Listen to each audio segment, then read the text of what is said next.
you really stand out. And I think a driving force of that is the young generation. Something that, in my opinion, you do particularly well is you really spend time with the people, get closer to them. I'd say it's not a surprise that you always got amazing results in your experience.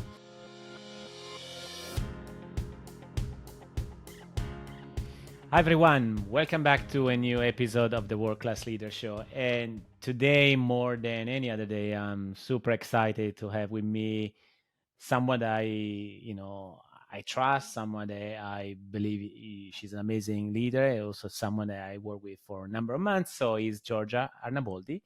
And Giorgia she will explain a little bit more her title, but I would say for now, is Senior Vice President of Shell Energy Europe, the division within Shell Group that is focused on developing and growing fully integrated lower carbon energy offerings to help customers and Shell to decarbonize and meet their net zero emission targets. Before, she has been CEO of Shell Energy Deutschland, so Germany, based in Hamburg, where she successfully led the end-to-end in-country activities and spearheaded the development of a renewed Northwest Europe strategy and transformation program. And she has been in Shell since 2001. So she has covered several commercial marketing strategy and BD roles in Shell lubricants, commercial fuels, and Shell energy trading. Giorgia holds a master's degree in management engineering from Polytechnic of Milan and the OUBEP program certificate from Oxford University. She has a family with two children, has lived with them in Madrid, Hamburg, and London while performing business for Shell. So, Giorgia, it's a pleasure to have you with me today. Thank you, Andrea. It's a pleasure for me as well to be here. Okay, so let's talk about the title because you want to say something about this amazing title that you have, Senior Vice President Shell. Yeah, you mentioned that before, so it's fair to say that is a title that I just got, and it might go as well. Congratulations! Yeah. In a sense that the business I'm part of is constantly, I would say, constantly testing and reassessing its business model and looking at the best way to deliver value for Shell. No? And so in that sense, even the roles, particularly the senior roles, need to be in a way fluid. Yeah, because we don't want to be stuck to a specific organization and around, interest or a personal agenda, but it really need to be business-led. And in that sense, my title is, let's say temporary, because it's a business that is particularly under evolution. And I expect maybe at the end of the year, this will be either more clear and confirmed or developed in something else. Right. So you're in transition for something is happening in Shell, which is not surprising, in many organizations. So look, the reason why I have decided to invite Giorgia, as I said before, I have a strong admiration for Giorgia as a person, as an individual, also as a professional, because she has, as I just said, she has such a brilliant career. But also, I think because we work together, I had the pleasure and the fortune to coach her for a number of months. So we did not only create a relationship, but also I think we spoke a lot about leadership. So I think what I really want to bring in a conversation today with Giorgia is bringing a perspective of someone that has a very senior role in one of the largest organizations in the world. So I'm sure that Giorgia will bring some interesting perspective about leadership. What does it mean leadership today? Okay. But before we get to that point, Giorgia, just briefly, for those people, I'm sure there are not many because most of the people in the audience, anyway, they're connected to our industry because they follow me and, because I come from the industry too. But would you like to tell us a little bit more? What's your goal? What's your purpose? What's the future you are creating in Shell right now, primarily related to the work that you are doing? My main goal, it's an interesting question because, as I said, it's a business that is evolving. But, in that evolution, the purpose remain, directionally the same. And in fact, the purpose of this business, which I happen to lead in a region which is Europe and Africa, is to develop a sustainable and scalable gas and power business that help Shell to achieve its climate target and help Hmm. business, meaning industrial, tech, commercial company, navigating the complex decarbonization landscape they have in front of them. And more specifically, it's about really um, defining the strategy and steering the investment decision that support the strategy, define the performance framework that is needed to enable the delivery of such strategy, and very importantly, and I'm very passionate about, building the teams that have the capability, the tools to deliver. Overarching, over broadly overarching by a culture that support that strategy as a North Star. Hmm. What I mean by that means that being a new business and a business that is highly influenced by geopolitical Yeah. events, by market evolution, actually paradigm of the market radically changing.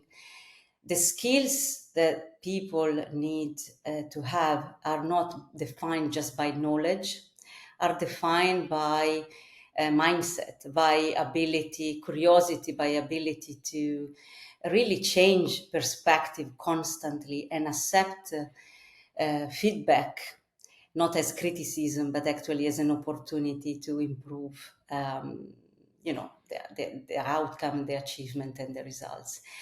So I'm proud to say that really Shell is highly committed to make this business successful, and it has given us, and particularly me in this region, a lot of flexibility and freedom, and quite frankly, a lot of money to invest. And I Right. feel really high responsibility to make sure that we use and we leverage, invest the money in the right place for the right returns, but also for the right impact for the society. And that's it's a very complex piece of work, because all that we do is heavily impacted by rapid evolution of technology, as I said, the geopolitical changes. And so, I have been in a leadership team last week, and we were discussing how can we keep, remain flexible, agile, at the same time enable Mm, this, scale, yeah, because yeah. Shell, it's about scale. So it's an interesting challenge, at times exhausting and unsettling, but it's a privilege to be able to do to lead this business um, with a company that has a really serious intention to be successful and Okay.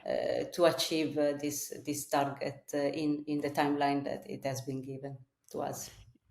Yeah. So, what I'm left with is, despite that is a large organization, one of the largest, despite, what we know about the industry and Shell itself, but really you're still thinking about how to stay agile, how to be fast, how to scale. So because it's a sort of a new energy, it's a new area. So I get it. So that more entrepreneurial spirit that you have created there.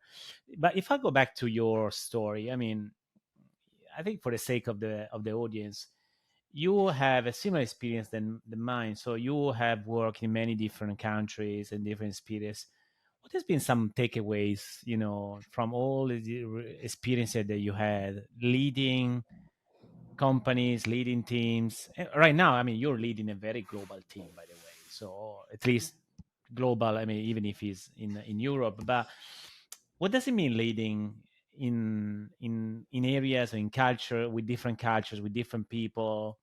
Is that probably your main learning about leadership, or there is more? I'm sure there is more, but I would say that is one of the major areas for you. Yeah, so again, one of the key learning of constantly, or not constantly, but frequently changing type of role, businesses, and also locations, I think has given me better awareness and understanding of how diversity of thinking and diversity of perspective is important uh, to get the better outcome. Yeah.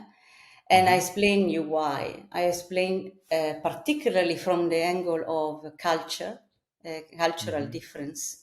Sometimes what I learned in living in Hamburg, in Madrid, and in Italy, by the way, that is my own country, and in London, I realized that using the same words, actually we mean different things, even in Hmm. English. Right. And this is creating a lot of misunderstanding or different conclusion or different interpretation of even a conversation where people are in the same conversation and they go out with different With thinking different about understanding or thinking and about what they think understanding. they Yeah. understood, right? Yes, absolutely. So the importance of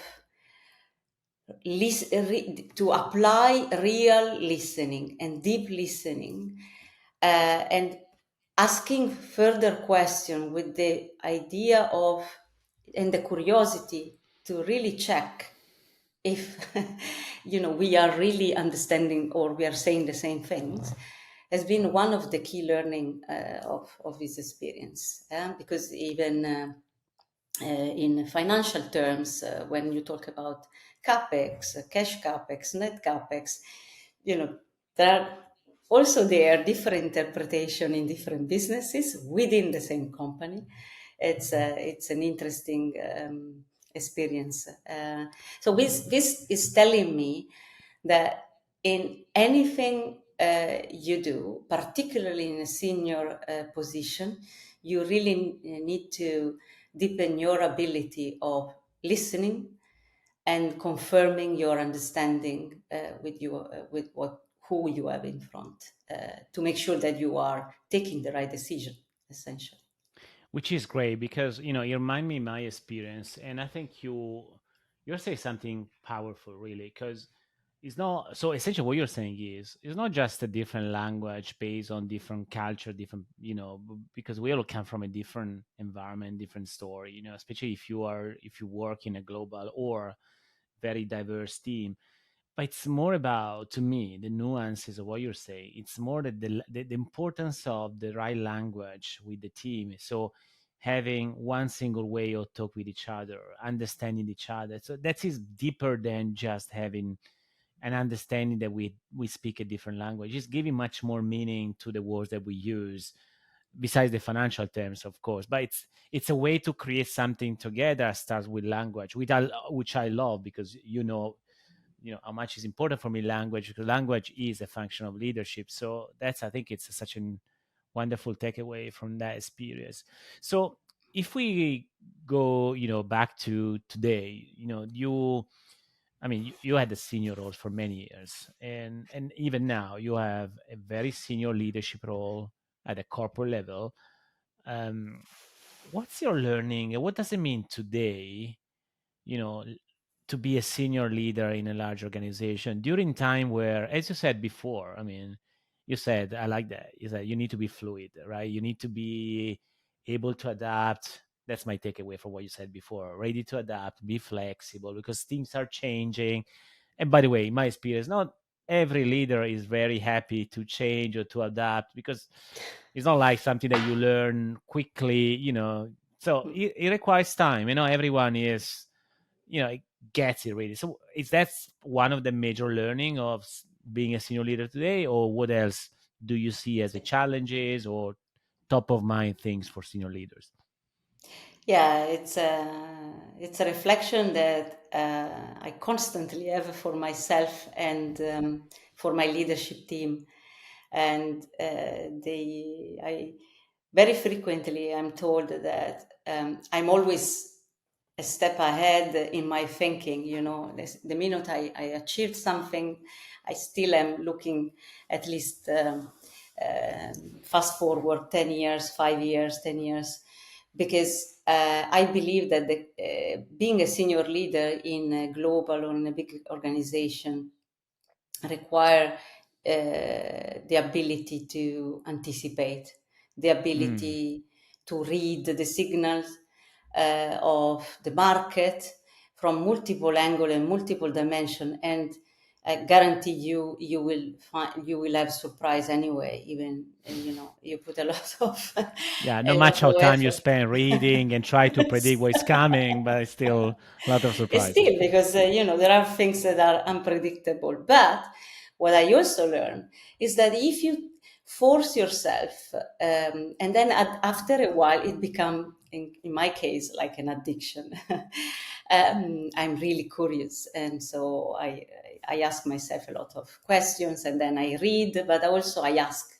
I ask opinion to people, and I really listen. I look at LinkedIn a lot. I Mm. follow people that I'm interested in terms of what they publish and what they say, and this gives me a lot of insight, I have to say. Mm.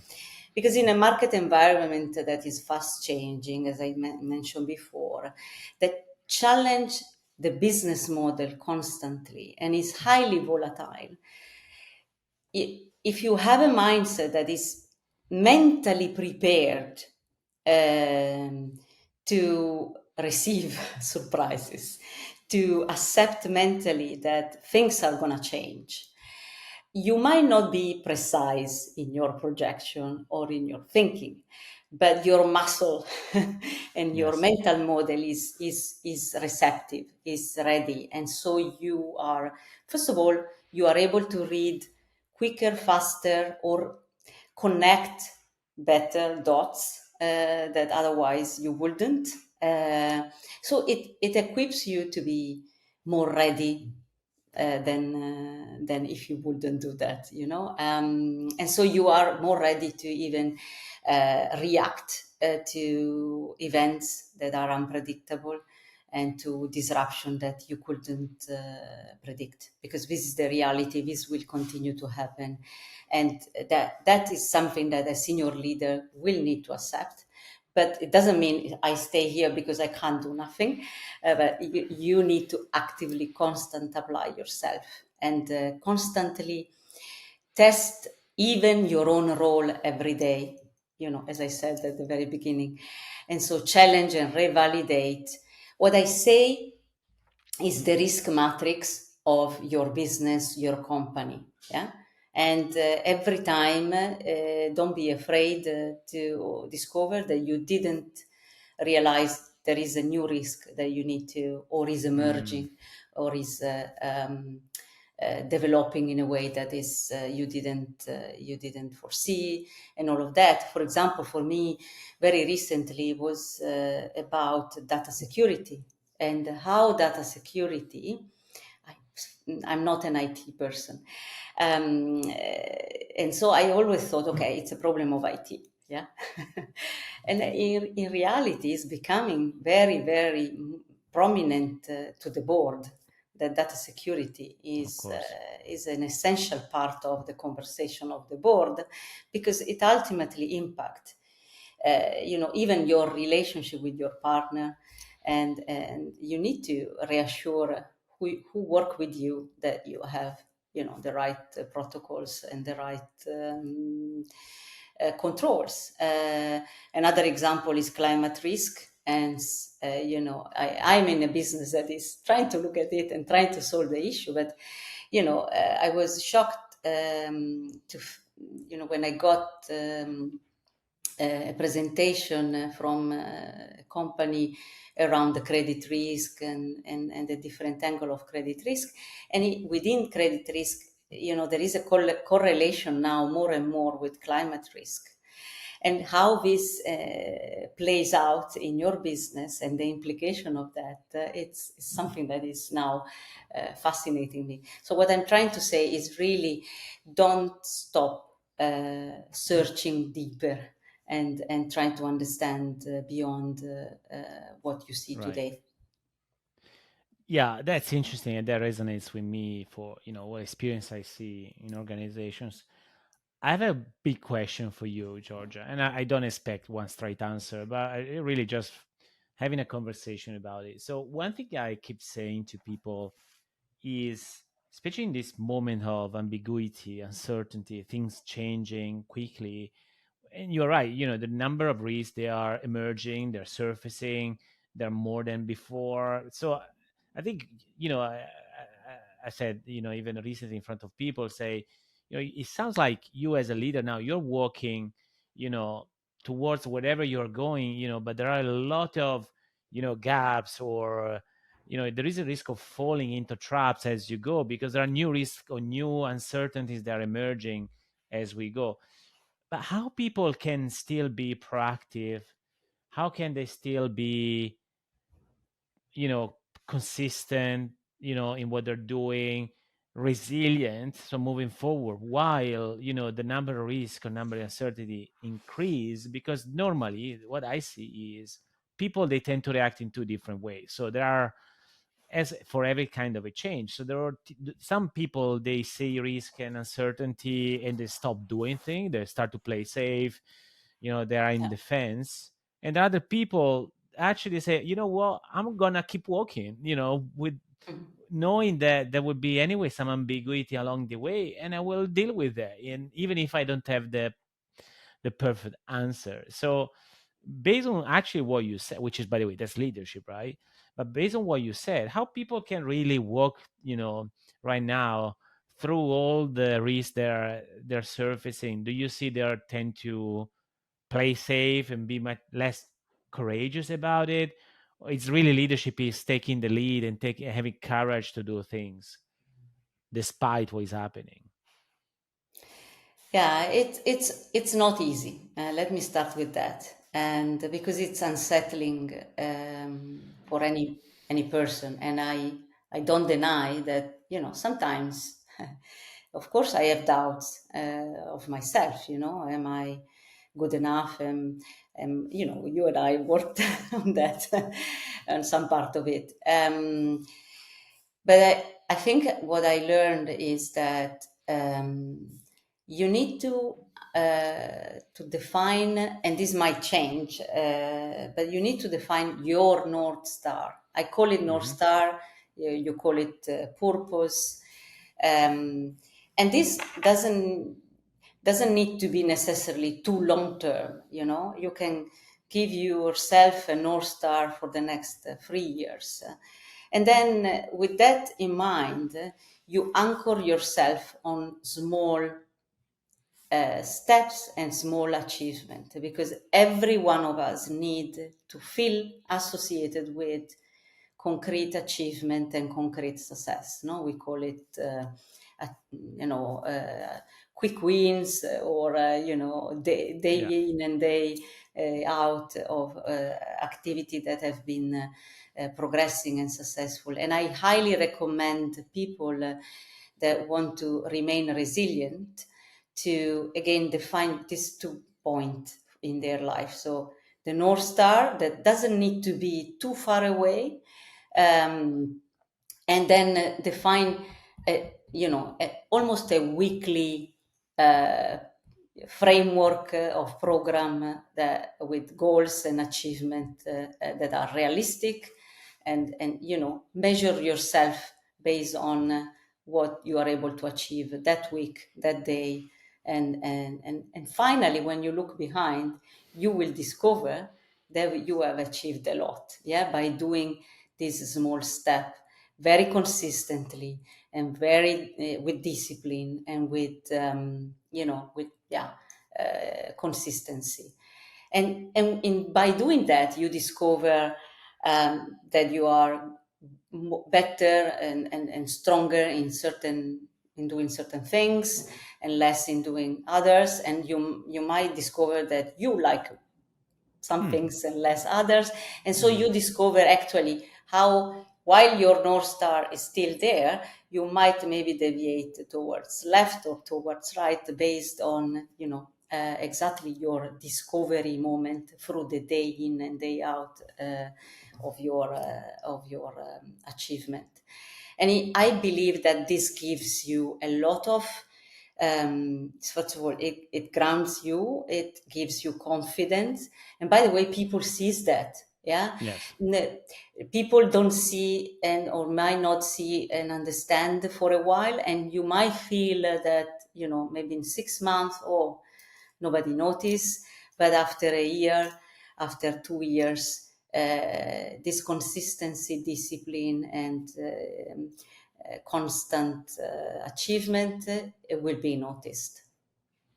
Yeah, and I love that because we discuss also a lot during coaching, but always, as I always say, the perfect remedy or medicine for those people that are facing such a very difficult time in going through uncertainty in their business, in their life, because that actually applies to everything, Yeah, is really try to look at the glass half full, to see the good things and the good progress rather than see what is always missing. Because when people always see something's missing, especially during tough or challenging time, it's gonna be difficult then to keep, the morale, keeping the yeah. motivation, energy to go through a difficult journey. So I think that is a fantastic suggestion, advice, which by the way is something I also recommend to teams. Say, let's always start with the positive things that are happening because you create a level of energy. And it sounds like that is a practice that you have created for yourself.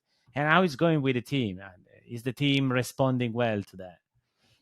Yeah, and actually, this is at the beginning of this journey in this business. Yeah, that was my my challenge. It was difficult for part of the team to say, "Oh, but we have a huge challenge in front of us." And by the way, we are in a big organization; they will not let us do what we need to do, and they will be too slow and all of that. And so I applied for them Yeah. the same approach. So we started with where what we were good at, and what was already in place, and what we could, double down, and what we actually needed to stop, what we needed to reinforce.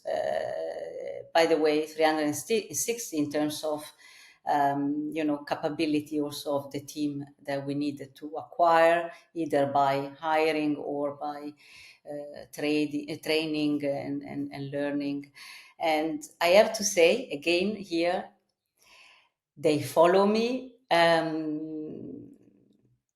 But I sense there was a bit of skepticism. Mm.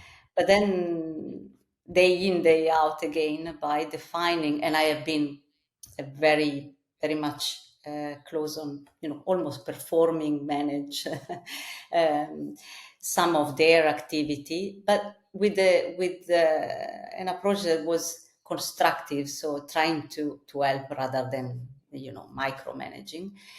um, they've seen, again, as I mentioned before, after a year, they say, wow, if you would have asked me 1 year ago, we would have achieved what we have achieved. I would not have believed. And that was a clear session.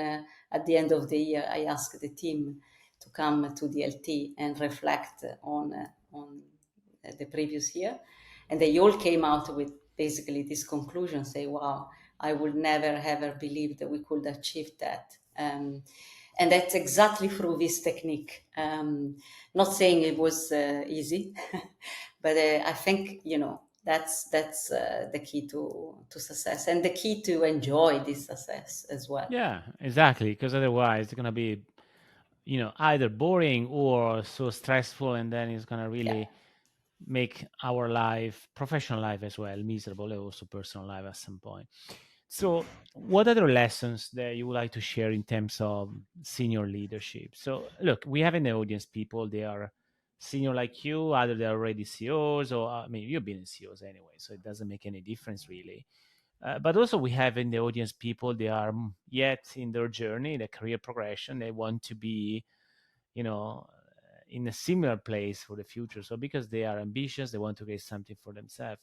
What are some other lessons or advice you like to give to people? They are they have the ambitions to become senior leaders in such a reputable global organization, maybe smaller, but doesn't matter really. So anything that you would like to suggest based on what you see right now in leadership 2024 at your level? Yeah, I think one of the key challenge and opportunity, because I'm a kind of person that when I see the challenge, I see also the opportunity. um, I believe that any people, including already CEOs, they need to think about themselves and their organization as in transition. And now more than ever, what we talk about every day, the energy transition is really going to change. You know, every paradigm of roles and type of job that are will be available in the coming years. AI and digitalization and automation of work will profoundly transform the way we work and the way the business model will be set up. Hence, the career of professional will change, and so your ability to really not be just a surfer, but actually to jump, to embrace this change and this new skill, the curiosity of understanding how you leverage the technology not as a threat but as an opportunity. I think it will make you stand out. And at the same time, um, I believe, despite AI and digitalization, empathy, authenticity, and the inclusive or integrative leadership will also be something that business more and more will require to again compete, to stand out, to attract talent that will want to work in your business. And it's quite known that talent war is is happening right now. And what does it mean? I try to understand why there is people talk a lot about talent and talent shortage. What they mean is people that have the ability to have all these skills, all this package on top of, what I said, open-minded curiosity, but also authenticity, empathy, inclusiveness, personalities, I call it, that are able to bring people with them in a way that motivate and attract the best talent is something that again will make senior leader, and business stand out from the crowd. Yeah, essentially, you are saying is the people that are gonna work. They work with senior leaders right now. People they're looking for opportunities, looking they want to evolve and progress in career. They need to start considering the way of leading in a different way than maybe what it was even 10, 20 years ago. Even probably less.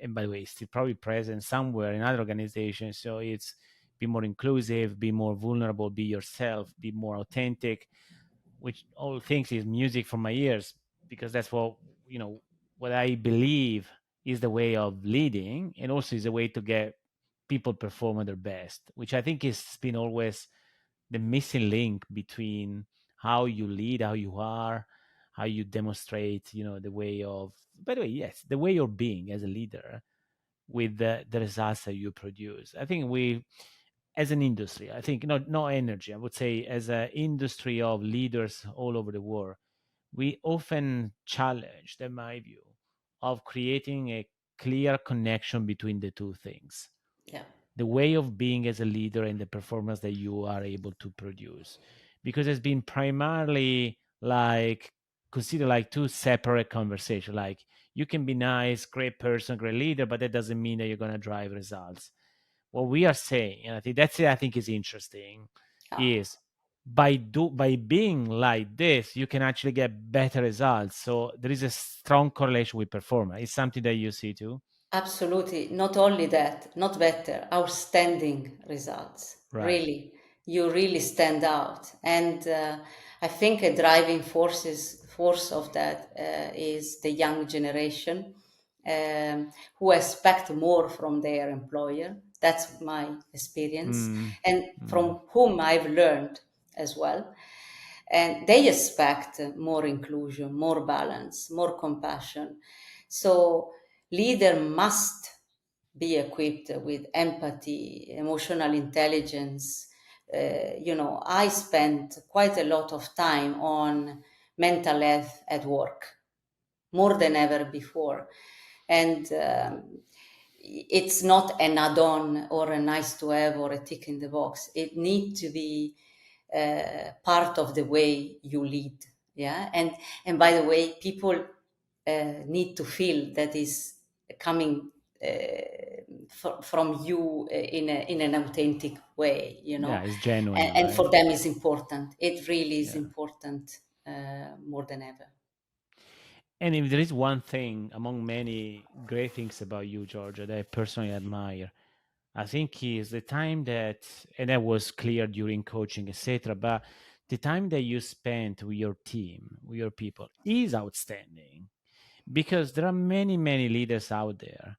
They actually spend a very little time with their own people for a number of reasons, either because they're too busy and whatever, but okay, we know that is sometimes could be a justification, or which is quite interesting as a paradox, there are leaders, they don't want to spend time with their own people, which is interesting, right? I find kind of interesting paradox. But there are so many leaders out there, they see the team as, I wouldn't say as a heavyweight, that's too much, but I would say sometimes they want to focus on, okay, I need to get things done, or I need to enroll, my leaders, etc. But they tend to not give enough time, to their people. It's something that, in my opinion, you do particularly well, is you really spend time with the people, get closer to them, understanding where they are, etc. That's, I think, is a part of what you just described. It's a way of being as a leader that resonates. It's not surprised that you always got amazing results in your experience.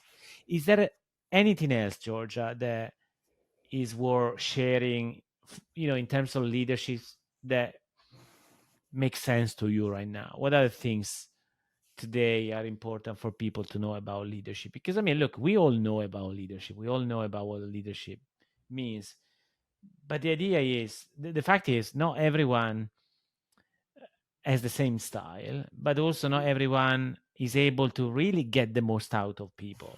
So you said these traits, be vulnerable, be open, be transparent, etc. uh, they're amazing. People love and want that in terms of leaders. What are the things people you think are looking for in leaders right now? Um, I think they want someone who they trust. They want Yeah. someone who they look and they say, I get it, I trust." And when you say you bring good news, when you bring bad news, if they know that it comes from an authentic leader they trust. Even when this leader tells you, I don't know and I need to figure out. Or when this leader comes to you and say, I need your help. I think they feel empowered. And I mean, it's not difficult to understand. I learned also from raising my kids that it's it really trigger in people an extra the willingness to go the extra mile, the willingness to really apply themselves to a level, and that's what I'm very passionate about, to a level that they don't even know themselves they are capable of. And when I'm able to do that, I'm super proud. So sometimes I really I dedicate a lot of time to think about different ways of exposing people that I sense they could do something more, something different. And the initial reaction of those people is like, I mean, what's she asking to me? I mean, why? They don't see. But then when I encourage them and I say, I think don't worry if you make mistake, I'm still here, etc., etc. Then they are super happy and super proud, and they see the progress. If you are able to apply yourself as a leader in this way, the payback is better than any ROACE and IRR you can think of. Oh wow. Well, that's such a wonderful way to end this episode, to get to the end. I think that was amazing point that you made. And I'm with you. I mean, trust is the foundation of everything. And at the moment, I'm thinking about someone that I'm coaching that has not created or probably lost completely trust with his boss. And I'm thinking, how can you really create something in organization without trust? It's impossible because, right, there is no anything that you can really achieve when people don't trust you or you don't trust your own people. And I get it. Sometimes people, they have a low level of trust by DNA, but most likely by experience because something Mm. happened in the past that, has created a sort of defensive mechanism. But look, when it comes to get the most out of people, you really need to start with that, with the idea that you should trust people. And worst case scenario, you will change your idea, change your mind along the way. But starting with the idea, I'm not sure that I can trust you just because I don't trust people. Well, good luck with that. I don't know where you're Yeah. gonna go, right? Absolutely, it's a fundamental. And the second one, maybe, sorry, it's about the unconscious bias. That's another thing I Mm, am very uh, passionate about because I myself I try to ground by talking with many and checking my thinking with many colleagues. I'm trying to avoid to fall into traps, but all of us has unconscious bias, and yeah. I seen it on myself, and probably based on experience. You see, I try to apply myself to coach my immediate reporting line to help their team and so on. And I think senior leader again have an important role exactly to equip leaders, middle management, to make sure that they protect themselves from unconscious bias, because it can really about people, of course, about also business decisions, but when it comes to people, it's really dangerous, and it's very it hurts, and it's not necessary. I don't think, because even if you disagree with someone, you can still be respectful, and you can still be trying to understand the different perspective, but you really try to understand, avoiding the bias that that you have. Try to protect, try to hedge yourself from that in a way that you find the most effective for you. You will be paid back. Yeah, agreed. And by the way, we can't eliminate bias to some extent because these are natural things, natural thoughts in our mind. But you can definitely stop entertaining your bias and perceive the bias as the truth about things. So I think it's a fantastic way to to end this conversation. So, Georgia, where people should go if they want to know more about you and your story, and maybe they want to contact you? I mean, I'm on LinkedIn, Giorgia Arnaboldi on LinkedIn. My story is there, and I'm also on Shell website under businesses and Shell Energy. There's a bit of my story linked to Shell and what we do there. So these are the two references I will give. Fantastic. Well, Georgia, thank you so much for being with me. So amazing conversation about leadership. I think you gave some very interesting things for people to consider, to focus on, and I think there were two or three key messages, and then we elaborated. I think they're meaningful, and I think they're very timely for where most of the people, most of the leaders are right now. So again, thank you so much for being on the show. Thanks, Andrea.